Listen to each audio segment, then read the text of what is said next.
नमस्ते। आज हम 12 जून 2025 की उस सुबह पर बात कर रहे हैं जिसने अहमदाबाद को और शायद पूरे देश को हिलाकर रख दिया था। जी, एयर इंडिया फ्लाइट 171 का वो भयानक हादसा। हाँ, एक बोइंग 787 ड्रीमलाइनर विमान जो लंदन जा रहा था।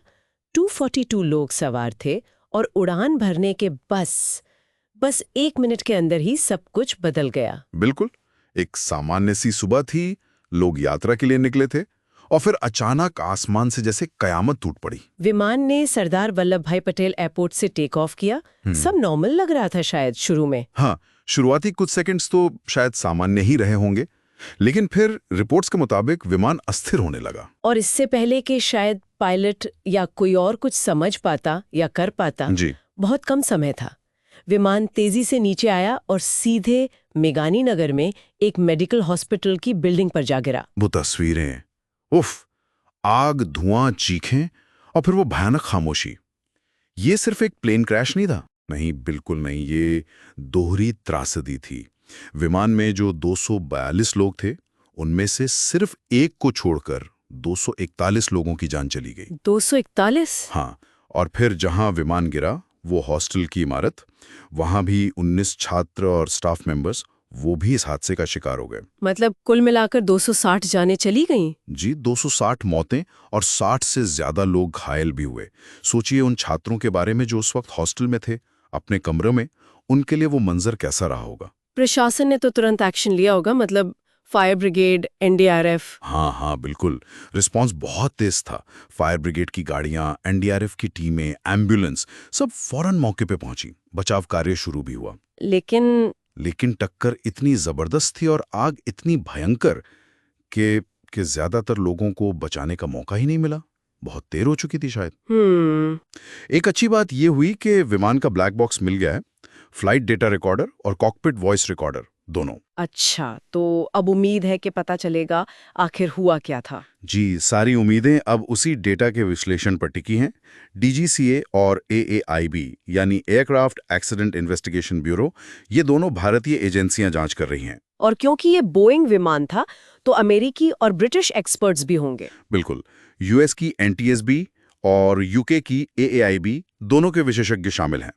यह स्टैंडर्ड प्रोसीजर है ऐसे मामलों में। अंतर्राष्ट्रीय सहयोग बहुत जरूरी होता है। तो अब सबसे बड़ा सवाल, आखिर गलती कहाँ हुई, क्या वजह हो सकती है, कुछ अंदाजा है अभी? देखिए, अभी कुछ भी कहना जल्दबाजी होगी। जांच चल रही है, पर सवाल कई हैं। क्या कोई टेक्निकल फॉल्ट था? हाँ, क्योंकि 787 ड्रीमलाइनर का पहला ऐसा बड़ा हादसा था, है ना? मतलब फेटल एक्सीडेंट। जी, पहला बड़ा घातक हादसा। तो विमान के डिजाइन या किसी सिस्टम पर सवाल उठना लाजमी है।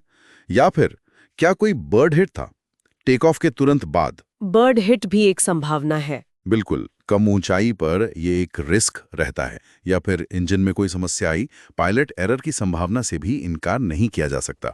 हर एंगल से जांच होगी।